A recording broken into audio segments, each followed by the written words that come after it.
Meus irmãos, hoje eu estou feliz com a possibilidade de a gente retornar com a exposição do livro de Romanos. E eu quero fazer um resumo até aqui, antes da nossa leitura. O apóstolo Paulo demonstra o interesse de visitar a igreja que se encontrava na capital do império, na cidade de Roma. E o objetivo dele, ele deixa muito claro, é visitar aquela igreja, ter um tempo de comunhão, acrescentar algo àquela igreja e depois partir de Roma para a Espanha, onde eles acreditavam ser o fim do mundo, conhecido naquela época. Então, nesse ardor missionário, ele queria conhecer e visitar a igreja de Roma e depois de um tempo ser enviado por essa igreja como missionário até os confins da terra.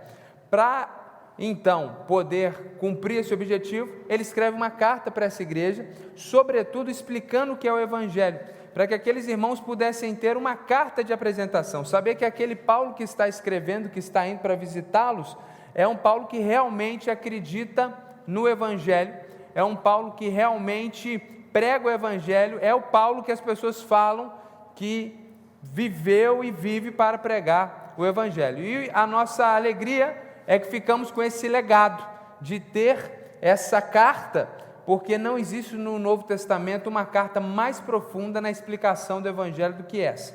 Então ele começa falando sobre quão depravados espiritualmente nós estamos, quão incapaz é o ser humano de se chegar até Deus, de agradar a Deus. Depois ele mostra que o único caminho é você ser considerado justo por Deus mediante a sua fé no que Jesus fez na cruz, morrendo no seu lugar e ressuscitando ao terceiro dia.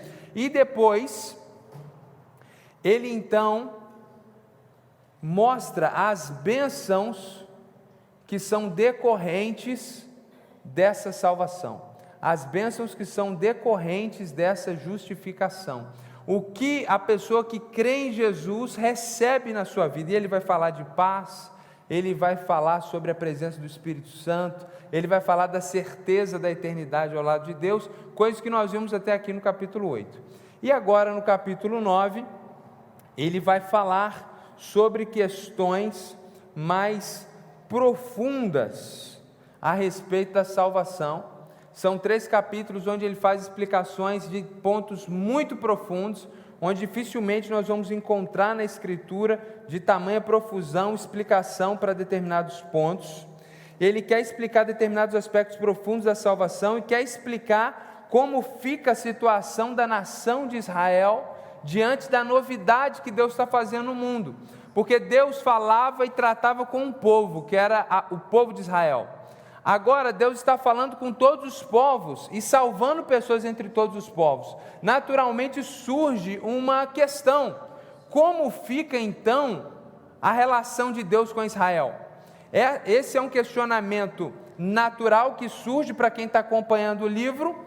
Bom, se Deus agora está formando um novo povo multiétnico chamado igreja, como fica então a relação de Deus com Israel? E é uma questão muito natural para os romanos, para a igreja que se encontrava em Roma, porque naquela igreja tinham pessoas que eram romanos, gentios de diversas nacionalidades, e tinham judeus. Então dentro da igreja havia também esses questionamentos: como que fica a relação de Deus para com a nação de Israel? E aí ele escreve esses 3 capítulos para, primeiramente, nos explicar essa questão de Israel e, nessa explicação, retirar verdades profundas a respeito da nossa salvação. E aí eu quero ler agora uma introdução, uma parte da introdução de Martinho Lutero, que ele fez a respeito desses 3 capítulos.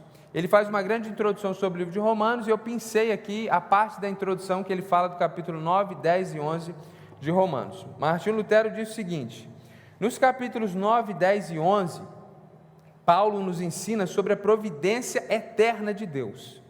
Ela é a fonte original que determina quem acreditaria e quem não, quem pode ser liberto do pecado e quem não pode. Tais questões foram tiradas de nossas mãos e colocadas nas mãos de Deus, para que pudéssemos nos tornar virtuosos. É absolutamente necessário que assim seja, pois somos tão fracos e inseguros de nós mesmos que, se dependesse de nós, nenhum ser humano seria salvo. O diabo superaria todos nós, mas Deus é firme, sua providência não falhará. e ninguém pode impedir sua realização. Portanto, temos esperança contra o pecado. Você, no entanto, siga o raciocínio dessa carta na ordem que é apresentada. Fixe sua atenção, antes de tudo, em Cristo e no Evangelho, para que você possa reconhecer o seu pecado e sua graça. Então, lute contra o pecado, como os capítulos de 1 a 8 lhe ensinaram. Finalmente, quando você estiver chegado no capítulo 8, sob a sombra da cruz e do sofrimento, será ensinado nos capítulos 9, 10 e 11 sobre a providência e que conforto ela é. Sem o sofrimento, a cruz e as dores da morte, você não pode encarar a providência sem dano a si mesmo e raiva secreta contra Deus. O velho Adão deve estar completamente morto antes que você possa suportar este assunto e beber este vinho forte. Portanto, certifique-se de não beber vinho enquanto você ainda é um bebê no peito. Há uma medida adequada, tempo e idade para entender toda a doutrina. Esses 3 capítulos são os mais difíceis da Bíblia e talvez muitos de vocês não poderão entender porque não acompanharam toda a exposição de Romanos, e como fica evidente no comentário, é necessário uma compreensão anterior, e muitos não poderão entender por ter ainda uma limitação de profundidade, maturidade e conhecimento bíblico, e isso é totalmente normal. Então não saia, se você não compreender, arrogante, brigando, xingando Deus, com uma raiva de Deus, ou do pregador, ou da Escritura, mas tenha humildade para entender que algumas coisas não são palatáveis a crianças pequenas e que espiritualmente cada um de nós está em um processo e Deus há de abrir a mente de cada um de nós do jeito dele, no tempo dele, para que possamos compreender o que ele deseja. Vamos então à leitura, Romanos capítulo 9.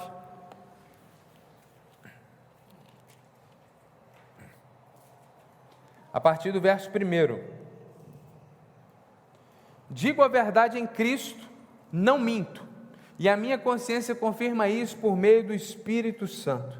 Sinto grande tristeza e tenho incessante dor no coração, porque eu mesmo desejaria ser amaldiçoado, separado de Cristo por amor de meus irmãos, meus compatriotas segundo a carne.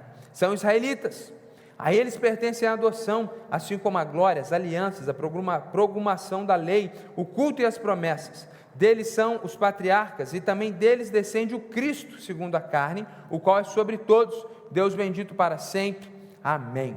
E não pensemos que a palavra de Deus falhou, porque nem todos os de Israel são de fato israelitas, nem por serem descendentes de Abraão são todos filhos. Pelo contrário, por meio de Isaque será chamada sua descendência. Isto é, não são os filhos da carne que são filhos de Deus, mas os filhos da promessa é que são contados como descendência. Porque a palavra da promessa é esta: por esse tempo voltarei e Sara terá um filho. E isso não aconteceu somente com ela, mas também com Rebeca, ao conceder de um só de Isaque, nosso pai. E os gêmeos ainda não eram nascidos, nem tinham feito o bem ou o mal, para que o propósito de Deus quanto à eleição prevalecesse, não por obras, mas por aquele que chama. Quando foi dito a Rebeca: o mais velho será servo do mais moço. Como está escrito: amei Jacó, porém desprezei Esaú. Que diremos então? Que Deus é injusto? De modo nenhum, pois ele diz a Moisés: terei misericórdia de quem eu tiver misericórdia, e terei compaixão de quem eu tiver compaixão. Assim, pois, isto não depende de quem quer ou de quem corre, mas de Deus que tem misericórdia. Porque a Escritura diz a Faraó: foi para isto mesmo que eu levantei, para mostrar em você o meu poder e para que o meu nome seja anunciado em toda a terra. Logo, Deus tem misericórdia de quem quer e também endurece quem Ele quer. Paulo, no versículo 1 até o versículo 5, abre o coração de judeu, coração de israelita, que estava vendo o povo dele perecer no inferno, porque estavam rejeitando a Cristo sistematicamente, de cidade em cidade. Paulo, onde tinha uma sinagoga, quando ele chegava, ele procurava primeiro judeus e anunciava o evangelho, e repetidamente ele encontrava grande rejeição. Então ele sofre como judeu de ver o seu povo perecendo sem Cristo, porque já ficou muito claro no livro que não há outro caminho para a salvação a não ser Jesus Cristo e a fé nele, por causa do que ele fez na cruz por nós. Então Paulo abre o seu coração de judeu sofrendo, e sofre também porque tem um coração apostólico, sente que foi chamado por Deus para anunciar Cristo a todas as pessoas, em todas as nações, e quando vê a rejeição do seu próprio povo, ele fica impactado, ele sofre, e ele chega a dizer algo que soa até uma blasfêmia quase. Ele diz: olha, se eu pudesse ser amaldiçoado e ir para o inferno, para que no lugar disso todo Israel fosse salvo, eu preferiria. Amor plenamente altruísta, um coração como o de Jesus, que se pudesse, porque ele não pode, se sacrificaria para que Israel fosse salvo. Então, a gente vê esse sofrimento de Paulo, e esse sofrimento aponta para uma questão, que ele diz: olha, eu amo o povo de Israel, quero ver esse povo salvo, e Deus tinha feito diversas promessas de salvação para esse povo. Então, se o povo não está se convertendo, se os israelitas não estão vindo a Jesus, será que as promessas de Deus falharam? É uma pergunta que talvez ele próprio tinha, talvez era uma pergunta que os judeus crentes da igreja de Roma tinham, e é uma pergunta natural que todo leitor atento da Bíblia faz. Se Deus fez tanta promessa para os israelitas, como que agora essas promessas não se cumpriram e eles estão rejeitando Jesus até o dia de hoje? Então Paulo vai, a partir do versículo 6 até o versículo 13, explicar que a salvação não está ligada a uma questão étnica ou ao esforço próprio, mas a propósitos eletivos de Deus. Então ele disse: não pensemos que a palavra de Deus falhou, porque nem todos os de Israel são de fato israelitas, nem por serem descendentes de Abraão são todos filhos. Pelo contrário, por meio de Isaque será chamada a sua descendência. Ele está deixando claro que, gente, as promessas de Deus em relação à salvação do povo de Israel não falharam, porque quando Deus prometeu isso, não prometeu a toda a nação de Israel, mas prometeu aos verdadeiros israelitas. Não é verdadeiro israelita só porque o cara é descendente de Abraão, como hoje nós temos descendentes de Abraão, israelitas que são ateus. Não, o verdadeiro israelita é aquele que crê no Deus de Abraão, e esses que estavam crendo, eles naturalmente continuaram crendo no Filho de Deus que foi enviado, que é o Senhor Jesus. E aí ele vai dar um exemplo, ele diz: olha, Deus disse, por meio de Isaque será chamada sua descendência. Então Abraão teve um primogênito, o nome dele era Ismael. A ordem natural é que através de Ismael houvesse uma continuidade na família, mas Deus disse: não será assim, não será através de Ismael, eu dou uma promessa de que haverá um outro filho, e é através desse filho que eu quero que o plano da salvação se desenrole. Então a gente tem essa clara colocação de Paulo, de que as promessas de Deus não falharam, diante do fato de que todo Israel não creu.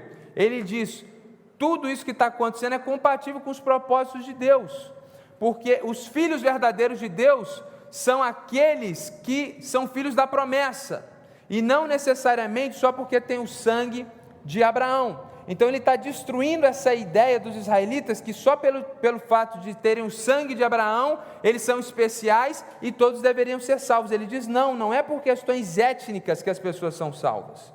E aí no verso 8 e 9, ele vai trazer um exemplo, que eu já até citei aqui anteriormente. Isto é, não são os filhos da carne que são filhos de Deus, mas os filhos da promessa que são contados como descendência, porque a palavra da promessa é esta: por esse tempo voltarei, e Sara terá um filho. Sara, meus irmãos, segundo Gênesis, o livro que nós estamos usando, segundo o capítulo 11, verso 30 de Gênesis, ela era estéril. Se nós lembrarmos de 18, 11 de Gênesis, ela já tinha passado a idade de gerar filhos, ou seja, ela não ovulava mais. Segundo Gênesis 17, ela já era da idade de 90 anos, e Deus fez uma promessa: dentro de um ano você terá um filho. E essa promessa mostra que Deus está dizendo: eu não quero me revelar ao descendente carnal, o descendente que vem da carne de Abraão, primogênito Ismael. Eu vou dar a vocês um outro filho, eu vou criar um outro filho, e eu quero continuar me revelando através desse filho. E dentro de um ano Deus cumpre essa promessa. E é interessante que ele diz isso: são os filhos da promessa, são os filhos da promessa que são contados como descendência. E antes ele disse: os filhos da carne não são os filhos da carne que são filhos de Deus. Ou seja, Paulo quer deixar muito claro que a questão não é étnica. Assim como filho de cristão não necessariamente está salvo, filho de judeu necessariamente não está salvo. Ele está deixando isso muito claro, e é muito interessante, porque em João capítulo 1, verso 12 e verso 13, o apóstolo João fala algo muito similar, o que mostra essa verdade em toda a Escritura.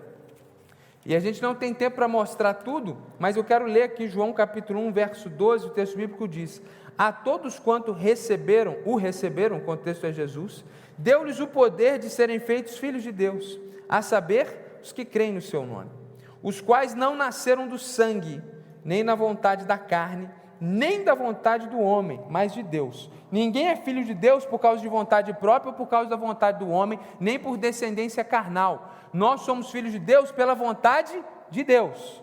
Isso que o apóstolo João disse no capítulo 1 do seu livro, é exatamente o que o apóstolo Paulo está nos ensinando aqui. E aí, ele vai citar então o exemplo de Isaac, para dizer: olha, Deus quis continuar se revelando através de Isaac, e em Isaac, a Isaac Deus se revelou, e Deus salvou Abraão, e Deus salvou Isaac, e Deus não quis continuar o seu processo de salvação com Ismael. Então a questão não é étnica. E aí ele vai dar um outro exemplo, porque alguém poderia dizer: mas isso aconteceu porque Agar era egípcia. Então, para combater qualquer ideia equivocada, para deixar claro o ponto dele, ele vai usar o exemplo então de Isaac, que Isaac casa com Rebeca, que é da mesma família, do mesmo grupo étnico, e a situação acontece de novo. Outro exemplo, verso 10. Isso não aconteceu somente com ela, ou seja, com Sara, mas também com Rebeca, ao conceder de um só de Isaac, nosso pai. E os gêmeos ainda não eram nascidos, nem tinham feito bem ou mal, para que o propósito de Deus quanto à eleição prevalecesse, não por obras, mas por aquele que chama. Quando foi dito a Rebeca: o mais velho será servo do mais moço, como está escrito: amei Jacó, porém desprezei Esaú. Essa última frase é uma citação do profeta Malaquias. Meus irmãos, ele dá o primeiro exemplo, que é a escolha de Isaac para dar prosseguimento ao povo da salvação. E agora ele dá um outro exemplo, onde Deus escolhe Jacó para dar prosseguimento à história da salvação, mais uma vez indo contra o processo natural, porque o processo natural é que o filho mais velho herde a liderança do clã e da família, e assim como Deus inverteu isso com Isaac, Deus inverte agora novamente na outra geração. E é muito interessante, porque a ideia de que as pessoas eram salvas por causa da sua ascendência já foi destruída. E agora ele vai destruir uma outra ideia que prevalece muito em nossos dias, de que as pessoas são salvas pelos seus méritos. Então o versículo 11 diz: os gêmeos, Esaú e Jacó, nem eram nascidos, nem tinham feito bem nem mal, para que o propósito de Deus quanto à eleição prevalecesse, não por obras, não pelo bem ou mal que fizeram, mas por aquele que chama. Antes deles nascerem, Deus tinha decidido que Ele iria dar prosseguimento ao seu projeto de salvação através de Jacó, e não através de Esaú, ainda que na ordem natural, Esaú tivesse nascido primeiro. Deus inclusive já tinha revelado isso para Rebeca, para a mãe das crianças, ela ainda com eles no ventre. Deus disse a ela: o mais velho, que é Esaú, será servo do mais moço. E aí o profeta Malaquias diz isso: amei Jacó, porém desprezei Esaú. Ou seja, claro que Deus, na sua natureza de amor às suas criaturas, isso não pode ser negado a nenhuma humanidade, a nenhum ser humano, mas no sentido da escolha para quem iria dar processo ao povo da salvação, Deus escolheu Jacó. Agora a questão é a seguinte, meus irmãos: Deus está criando um povo para si, porque o que a gente aprende em Gênesis, e é por isso que a gente está expondo os dois livros juntos, é que Deus, geração após geração, tem se revelado à humanidade. O que a humanidade tem feito? Desprezado o Senhor. Deus tenta, eles tomam caminhos ruins. Deus tenta de novo, eles tomam caminhos ruins. Então, por fim, quando não havia mais nenhum povo e a quem Deus se revelar, ele fala: eu vou criar um povo para mim. E se ele está criando um povo para ele, ele escolhe quem é essa pessoa que vai dar origem, que é Abraão, e ele não tem todo o direito de escolher quem vai suceder Abraão, se o povo quem está criando é ele. Isso não é óbvio, até nas nossas lógicas racionais de propriedade privada? Então, se Deus que está criando o povo, criando pessoas do jeito dele, para fazer do jeito dele, por que ele não pode escolher? E não pense que Esaú era melhor do que Jacó, mais bonzinho. São dois pecadores, inimigos de Deus, merecedores somente da ira de Deus, e Deus decide dar um presente e perdoar um deles, como justo juiz e eterno, por propósitos eternos que a gente desconhece. O que nós temos que questionar Deus? Se o povo é dele, se quem criou é ele, se ele é o dono, o autor de tudo, o soberano, o dono do povo, ele não quer que Esaú dê prosseguimento ao povo. Ele quer Jacó, e ele escolheu isso baseado na vontade dele eterna, que a gente desconhece, e não porque Jacó era melhor do que Esaú, porque a história está clara no Gênesis que Jacó era muito pior do que Esaú, está claro no Gênesis. Jacó era um estelionatário, Jacó era terrível, e Deus, por graça escandalosa, por soberania plena, antes de tudo ser feito, ele tomou uma decisão. Ele tem autoridade para tomar decisão, isso é a prerrogativa de ser Deus. E por que a gente fica injuriado? Deus tem esse direito. Paulo, meus irmãos, está mostrando para nós aqui, inspirado pelo Espírito Santo, que a salvação não está ligada à questão étnica e não está ligada ao esforço próprio, porque eu sou bom, eu não sou ruim igual aquela pessoa, eu aceitei a Jesus. É interessante porque a gente fala de graça e graça, mas ficamos nos vangloriando do dia que a gente aceitou Jesus, e como que Deus mudou a minha vida, como que eu prosperei, como eu saí da cachaça, como Deus me deu, porque eu aceitei a Jesus. E aí fica algo ilógico, porque se fala de graça e a gente fica atribuindo tudo à nossa decisão de aceitar Jesus. Porque ai de Jesus, se ele tentasse me persuadir, porque eu sou dono da minha vida. Esse é o sentimento que paira nos corações, ao passo de que o que esse texto está dizendo é claro. Eu não sei te explicar tudo que ele fala, mas está falando claramente aqui, para que o propósito da eleição ficasse firme, não tem nada a ver com o seu esforço. Não é que Deus olhou e viu que você era melhor que seu irmão, que a sua irmã, e aí então ele decidiu te salvar. Isso é contrário ao que está escrito no texto, meus irmãos. O texto diz claramente que existe um propósito eterno, de uma escolha eterna de Deus, que foge à alçada humana, e a melhor coisa que a gente faz é abaixar a cabeça diante do Criador e nos submetermos, e aprendermos verdades profundas, ao passo de querer não ficar discutindo com o Criador. E é tão forte, e a argumentação é tão linda e tão inspirada pelo Espírito, porque muita gente está pensando, mas isso é injusto, e é exatamente isso que Paulo fala no verso 14, que diremos então, que Deus é injusto? Porque tem um monte de arrogante que quando diante dessa verdade, fica com esse sentimento, então Deus é injusto. Você está pensando que você é quem, meu irmão? Você está pensando que você é quem para pôr o dedo na cara de Deus? Se está escrito que Ele fez assim, a gente abaixa a cabeça, tenta entender pelo texto bíblico, antes de ficar teologizando, inventando mentira, ou espera na eternidade, porque lá você vai ter a oportunidade de explicar tudo, se Ele quiser. O texto está falando de coisas profundas, e ele antecipa o questionamento nosso, da nossa mente limitada. Gente, mas parece que Deus é injusto, e ele fala de modo nenhum, de jeito nenhum, não fala um negócio desse, você está doido, rapaz? Como é que você vai falar que Deus é injusto? Deus falou para Moisés, eu tenho misericórdia de quem eu quero ter misericórdia, e terei compaixão de quem eu tiver compaixão. Parece escandaloso, parece arbitrário, mas não é óbvio? Imagina se existe um morador de rua ali na porta, e ao passar por ele você não dá um prato de comida, e eu te chamo antes do culto da noite e diga para você, você é injusto, você é injusto. Imagina se tem um irmão aqui com o nome no SPC, e eu chamo você no gabinete e falo, você não pagou a conta do carro do irmão, você é injusto porque você é rico, você é obrigado a tirar o nome do irmão do SPC. Você está devendo alguma coisa para o irmão do nome do SPC? Você está devendo alguma coisa para a pessoa em situação de rua? Quando a gente faz por graça, por misericórdia. A gente não tem obrigação, mas eu vou pagar a conta do irmão. Eu não tenho obrigação, mas eu vou dar o prato de comida. Ninguém pode ser acusado de ser injusto se não faz isso. Ou eu estou ficando louco, ou esse raciocínio é plausível, racional e lógico.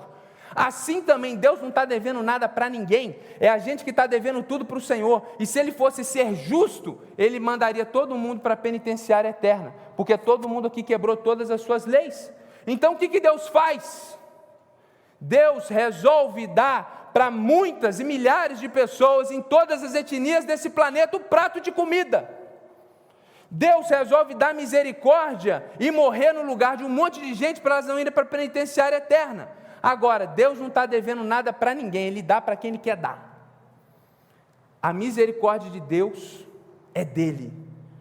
E é interessante que o paralelismo hebraico até reforça: eu tenho compaixão de quem eu quero ter misericórdia de quem eu quero, para não ficar dúvida, Deus é soberano.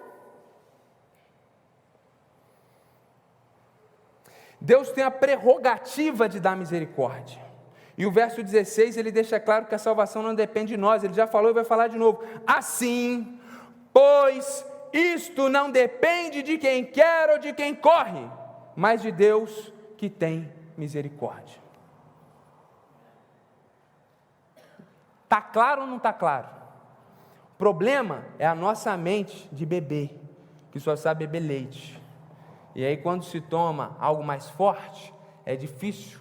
E digo mais, para quem lutou, como disse Lutero, contra o pecado, para quem luta contra o pecado diariamente, e teve medo de perder sua salvação, porque teme a Deus, porque ama o Senhor sobre todas as coisas, quando você tem essa vida, quando você está sofrendo por causa de injustiça, por causa do reino de Deus, quando você entra para um texto desse, é glorioso, é libertador. Isso é um presente para crente de verdade, porque você está lutando contra o pecado, você está quebrado, você está triturado pela luta da vida, e aí você vem e vê esse amor de Deus pela sua vida eletivo. Isso é glorioso. A gente não entende a glória de Deus, a gente não tem condição de às vezes se alimentar do que Deus está nos dando, por causa da nossa limitação. Então é necessário no mínimo a humildade de dizer: gente, esse texto aqui é doido demais, eu vou ficar quietinho. Mas o que a gente faz é logo já... Um dia, meus irmãos, numa conversa sobre esse assunto aqui, na minha faculdade de teologia, eu falei: se isso aí é Deus, esse não é o meu Deus. E quando eu falei isso, o Espírito Santo me deu uma cotovelada aqui, rapaz. Eu falei: meu Deus, que frase arrogante, Deus vai me matar essa noite. A sensação era essa, a sensação é que eu não ia ser perdoado, porque é muita arrogância. Sabe quando você fala, e acabou a discussão para mim, eles continuaram discutindo, eu fiquei ali, não tive a humildade de falar: gente, deixa eu pedir perdão aqui do que eu falei, não tive essa humildade toda. Mas, meus irmãos, eu comecei a ler a Bíblia, estudar a Bíblia, até que eu falei: Senhor, me perdoa, está escrito, está claro, eu não compreendo todas as implicações disso, mas eu não posso negar o que o Senhor está falando. Muito obrigado, porque o Senhor me escolheu. Não é porque eu quis o Senhor, foi porque o Senhor me quis antes do Senhor me criar. Amém. E aí, meus irmãos, ele deixa claro, a Escritura diz a Faraó: foi para isso mesmo que eu o levantei, para mostrar em você o meu poder e para que o meu nome seja anunciado em toda a terra. Aqui, a situação se torna ainda mais profunda, porque o texto bíblico vai dizer que Deus levanta Faraó, não é para salvar Faraó, mas para pegar aquele homem arrogante, que achava que era um Deus vivo, que é isso que é Faraó. As pessoas têm uma pena de Faraó, como se ele fosse o maior estadista da história. Aquilo era uma desgraça, aquele homem acreditava que ele era Deus, vivo. Aquele homem tinha mais de 1 milhão de escravos, e mais de 1 milhão de escravos eram os descendentes de Abraão, o povo que Deus criou para ele. E essa praga desse homem acha que é Deus e escraviza o povo de Deus. E sucessão após sucessão, dentro da dinastia, 400 anos, e o povo de Deus construindo pirâmide. Não sei se o momento histórico era esse. Escravizado, gente, eles não estavam lá numa colônia de férias, não. Aí tem os defensores do Faraó. Mas o ponto é que Deus podia ter vindo, jogado um raio em Faraó, acabou com tudo, o povo sai do Egito. Não, Deus deixa Faraó lá para mostrar, através de 10 pragas, que ele não era só mal com Faraó, mas sobre todos os deuses do Egito ele era maior, ele era Deus. Então ele levanta Faraó para glorificar o nome dele, e não é na salvação de Faraó, mas é na disciplina sobre Faraó. Então Deus tem propósitos eternos, meus irmãos, que nós não compreendemos. Chegar no céu a gente conversa, mas arrogância não pode ter. Logo, conclusão: Deus tem misericórdia de quem quer e endurece quem Ele quer. Que palavra difícil! E aí eu quero trazer a ajuda aqui da Confissão de Fé de 47, que diz o seguinte: desde toda a eternidade, um grande grupo de teólogos que escreveu isso aqui, e pelo muito sábio e santo conselho de sua própria vontade, Deus ordenou livre e inalteravelmente tudo quanto acontece, porém de modo que nem Deus é o autor do pecado, nem violentada é a vontade da criatura, nem é tirada a liberdade ou contingência das causas secundárias antes estabelecidas. Então, Deus é tão Deus, que tudo isso que nós lemos é verdade, sem que você seja um robô, sem que a sua vontade seja violentada. Quem creu não foi Deus, foi você que creu. Então a soberania de Deus não anula a liberdade humana, se é essa a preocupação que você estava. E não é porque eu estou dizendo, é porque os teólogos históricos reconhecem isso. Nos submetemos à soberania de Deus, mas por outro lado, a Bíblia também deixa claro essa liberdade relativa que o ser humano tem. Segundo a confissão prossegue: segundo o seu eterno conselho e imutável propósito, e segundo o santo conselho e beneplácito da sua vontade, antes que fosse o mundo criado, Deus escolheu em Cristo para a glória eterna os homens que são predestinados para a vida, para o louvor de sua gloriosa graça, e Ele os escolheu de sua mera e livre graça e amor, e não por previsão de fé ou de boas obras e perseverança, ou de qualquer outra coisa na criatura que a isso o movesse como condição ou causa. Segundo o inescrutável conselho de sua própria vontade, pela qual Ele concede ou recusa misericórdia, como lhe apraz, para a glória do seu soberano poder sobre suas criaturas, para o louvor da sua gloriosa justiça, o resto dos homens foi Deus servido, não contemplaram ordená-los para desonra e ira por causa dos seus pecados. Meus irmãos, Deus é soberano, plenamente soberano, e assim como Ele escolheu Abraão no meio de milhões de homens, assim como Ele escolheu Isaac para dar continuidade ao legado de fé, em detrimento a Ismael primogênito, assim como Ele escolheu Jacó, e entre dois pilantras, Jacó e Esaú, Ele quis lutar com Jacó e mudar a cabeça e o coração de Jacó, e não quis fazer isso com Esaú, dando a Esaú liberdade de fazer o que queria, e ele se tornou um perverso, como a própria Bíblia relata. Assim também depois Deus escolheu José para ser o salvador do povo que ia morrer de fome. Deus escolheu juízes para conduzir o seu povo por um tempo. Deus escolheu Moisés para libertar o seu povo do Egito.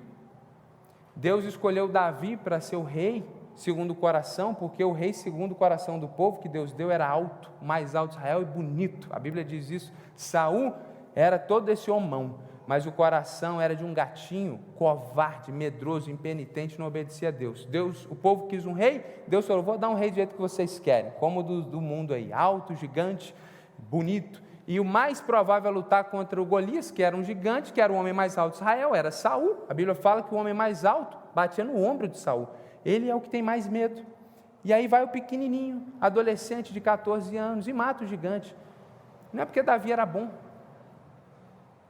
Davi mandou matar um homem para ficar com a mulher dele, um homem que era amigo leal. Davi era tão praga quanto eu e quanto Saul. A diferença é que Deus foi atrás de Davi. Deus quebrou Davi, Deus deu uma rasteira em Davi, Deus quebrou Davi até Davi se transformar num homem segundo o coração de Deus. Então esse é o ponto. Deus vem escolhendo homens na Bíblia inteira. Chega agora no século 21, Deus não me escolheu coisa nenhuma. Eu que mando na minha vida. Esses são os crentes desse século 21 perverso. Meus irmãos, não falta mais nada. A cultura hoje não é depravada menos do que nenhuma outra na história. A gente vive um tempo onde as pessoas vão contra a sua própria natureza em um nível único que nunca houve na história. Elas dizem o que elas são.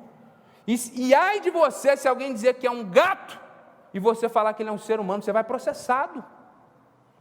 Nós vivemos um tempo terrível, é o fim do mundo, e é nessa geração mais perversa que prevalece o maior ídolo de todos. O ídolo dessa dessa cultura ocidental é a liberdade. Esse é o grande ídolo do nosso tempo. Ai de você se falar alguma coisa da minha vida. O irmão é vagabundo, pilantra, a gente comenta, está falando mal de mim, eu vou te processar. É assim. As pessoas podem fazer o que quiser e ninguém pode falar nada, porque a liberdade não pode ser ferida. As pessoas acham que a coisa mais importante do mundo é a liberdade delas. Então, quando a Bíblia fala de um Deus soberano, não dá. Eu gosto do Deus que vem até aqui, daqui para lá é dele, daqui para cá é meu, e a gente combina as coisas. Meus irmãos, o que a gente precisa entender é que Deus é Deus. E a nossa liberdade é limitada. Ou se você é Deus e livre, sai voando, passarinho.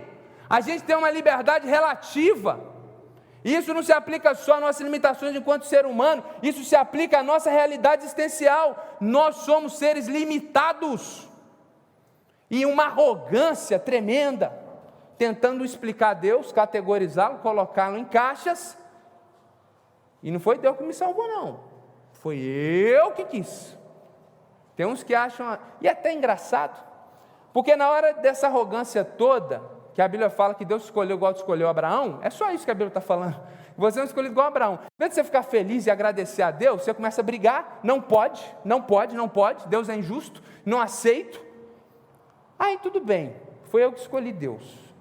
Aí na hora de ir para o céu, morar eternamente e não perder a salvação, não, eu tenho meus pecados, mas Deus vai me levar para o céu eternamente. Se você acredita tanto na sua liberdade, seja coerente. Cuidado com os seus pecadinhos aí, que você vai morrer no inferno. Agora, se Deus é soberano para te fazer perseverar até o fim, te levar para o céu, por que Ele não pode ser soberano para te salvar? Então, meus irmãos, esse texto aqui é um checkmate a essa sociedade libertária, que que cumpriu a realização máxima na pós-modernidade, projeto moderno, que era o antropocentrismo. O homem está no centro do mundo, vamos deixar a religião de lado. Isso durou até o início do século XX. Agora o projeto se cumpriu e eles têm a plena certeza disso. Quem dita as regras somos nós. A igreja vai ser do nosso jeito, Deus vai ser do nosso jeito, as coisas vão ser do nosso jeito. Esse é o espírito pós-moderno. E isso que muitas vezes entra no seio da igreja. E meus irmãos, Paulo está levantando essa questão, olha que interessantíssimo. A mente bíblica de Paulo fez que, diante do sofrimento dele, de que nem todo israelita estava sendo salvo, diante dessa verdade ele seja consolado. Eu estou consolado, porque a nação de Israel é terrível, Deus deveria mandar todo mundo para o inferno, mas Deus tem escolhido várias pessoas pela graça e pela eleição, que coisa maravilhosa. Ele está explicando isso aqui para mostrar o consolo diante do sofrimento anterior que ele tinha. E é porque a eleição existe que a gente tem esperança. Deixa eu te explicar uma coisa. Se você acha que quem toma a decisão final e que tudo está nas mãos do pecador morto, que quem aceita Jesus aqui não tem nada a ver com a soberania de Deus, é só a pessoa que decide, certo? É isso que muitos aí acreditam. Leve esse pensamento à última consequência.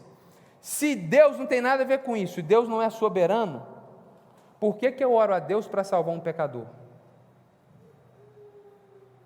Se Deus não pode trabalhar no coração dele, se no final quem decide é ele, orar para quê?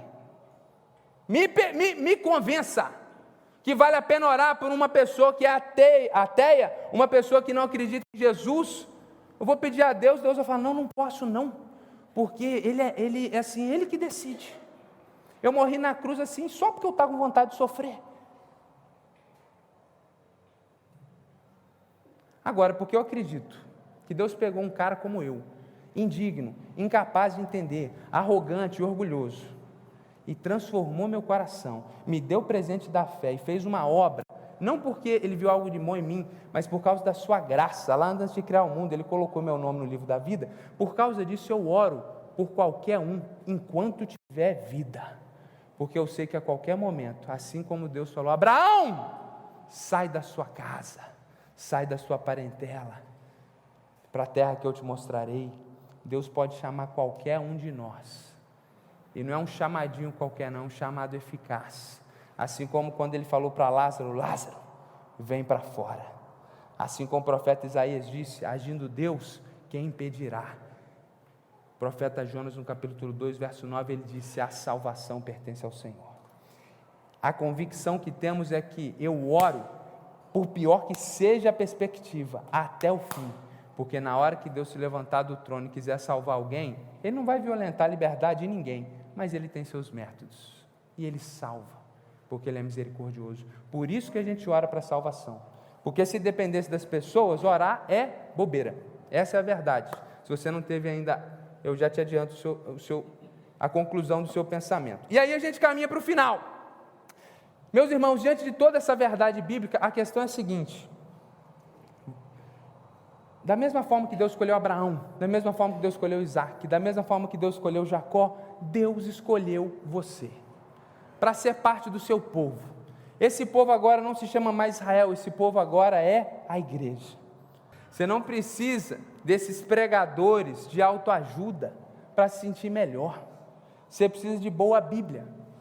Por quê? Apesar das suas debilidades e fraquezas e limitações, Deus escolheu você.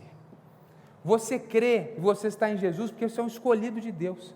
E aqui é o contexto bíblico perfeito para a gente dizer: você é amado, você é escolhido, e você sair daqui com a cabeça levantada. Gente, apesar de passar tribulação nesse mundo e sofrer torturas por Jesus, aí como a igreja de Roma estava passando, Paulo está dizendo para eles: levantem a cabeça, vocês são igreja porque Deus assim desejou, vocês são escolhidos. E não é isso que Pedro disse? Geração eleita, sacerdócio real, povo adquirido. A Bíblia não diz que nós somos comprados por sangue. Muitas vezes estamos como o eunuco, lemos e não entendemos, ou entendemos o que queremos, mas é claro na Escritura que o Senhor tem nos chamado, e o Senhor tem nos chamado porque já tinha decidido isso previamente. Isso gera em nós humildade, porque a gente não fica batendo no peito, mostrando como a gente é bom, a gente reconhece que a gente está aqui porque Jesus quis.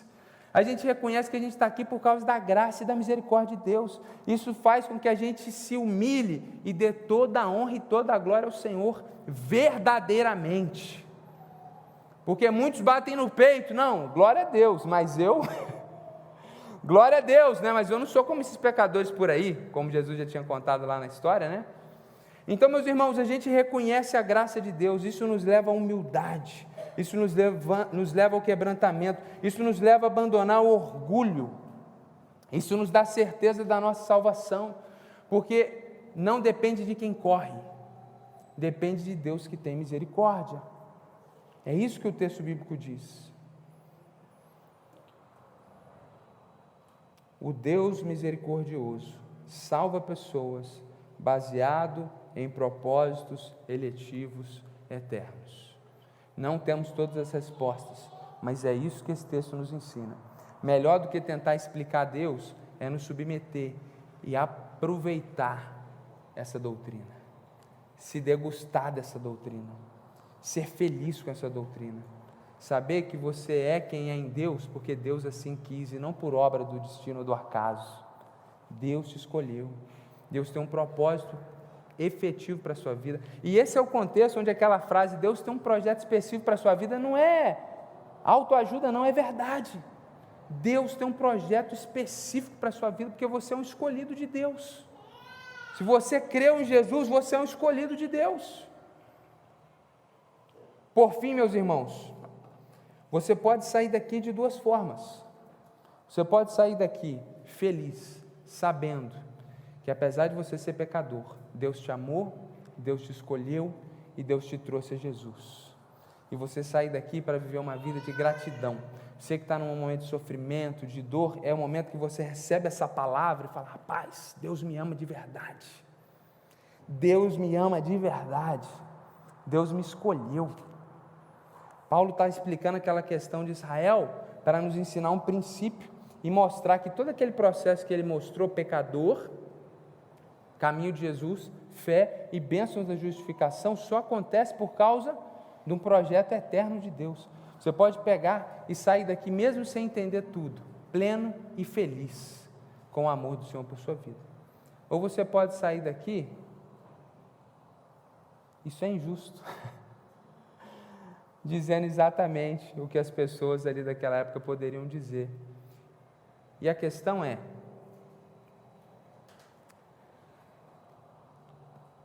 tente aí, nossos irmãos que são especialistas em determinadas áreas, temos aqui médicos, temos pessoas da tecnologia, tente explicar para mim, um leigo, que não tem base de nada, de medicina, de biologia ou de tecnologia, como o Richard tem esse conhecimento profundo, tenta me explicar ali como é que faz uma arte, tenta me explicar como é que faz uma cirurgia, doutor Isaac.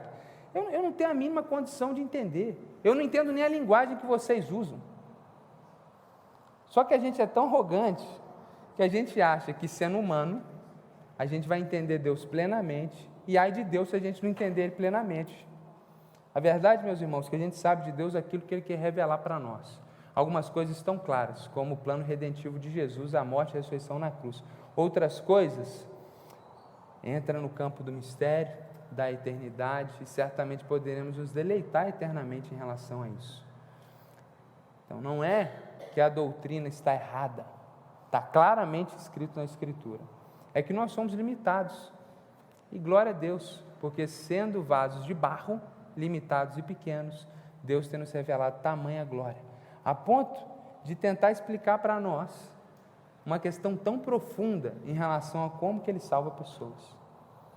Então, dentro do projeto de salvação de Deus para a humanidade, está envolvido propósitos eletivos eternos. Ainda que a gente não compreenda, vamos viver com gratidão pelo fato que o Senhor nos escolheu para a glória do seu nome. E na semana que vem a gente continua, e aí a grande ideia vai ser mais ou menos que o Deus misericordioso salva pessoas baseados em sua soberania. Porque aí Paulo vai continuar mostrando que o que está por trás da escolha de Deus é a sua prerrogativa de ser soberano.